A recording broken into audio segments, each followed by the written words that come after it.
Hi friends, ఈ BJP అధికారంలోకి వచ్చిన తర్వాత కర్ణాటకలో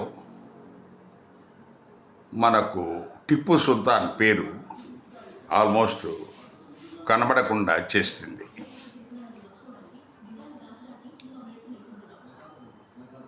ఈ కారణం అతను ముస్లిం కాబట్టి.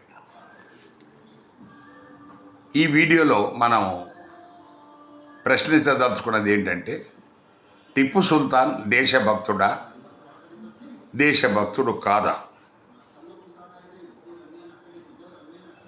అతను స్వాతంత్ర సమరయోధుడా కాదా? వీటికి ఎవరైతే టిప్పు సుల్తాన్ పేరు లేకుండా చేయాలని చూస్తున్నారో వాళ్ళు సమాధానం చెప్పాలి.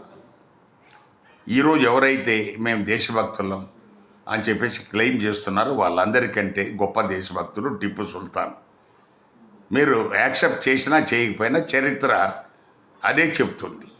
1782 నుంచి 1799 అతను చనిపోయే వరకు అతను బ్రిటిష్ వాళ్ళతోనే పోరాడుతూ ఉన్నాడు. మరి బ్రిటిష్ వాళ్ళతో పోరాడిన అందరూ మా వీరులు, మహావీరులు, వీర వనితలు అయితే మరి టిప్పు సుల్తాన్ ఎందుకు కాకూడదు? సో ఆయన ముస్లిం అయితే కాకూడదా? సో పాతకాలంలో it was a combined country. అప్పుడు హిందూ, ముస్లిం, క్రిస్టియన్, పార్షియన్ ఏం లేదు. అందరూ భారతీయులు అనుకొని అందరూ భారతదేశం మీద ఎవరైతే ఈ వ్యాపారం కోసం వచ్చి దేశాన్ని ఆక్రమించుకొని పాలిస్తున్నారో వాళ్ళ మీద అందరూ పోరాడారు, రకరకాలుగా పోరాడారు.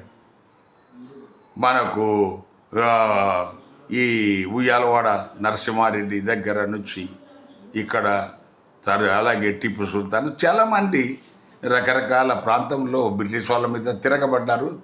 మనకు అటు కేరళ అటు పోతే కట్టబ్రహ్మణ వాళ్ళంతా చాలామంది చంపబడ్డారు, ఉరి తీయబడ్డారు. ఇలాగ సో వాళ్ళందరినీ గౌరవించండి. అంతేగాని అందులో మతాన్ని బట్టో లేకపోతే కులాన్ని బట్టో వాళ్ళకు మీరు గౌరవం ఇవ్వాలని చూస్తే మీకంటే దేశద్రోహులు ఎవరు లేదనేది మనం ప్రజలే చెప్తారు. Thank you.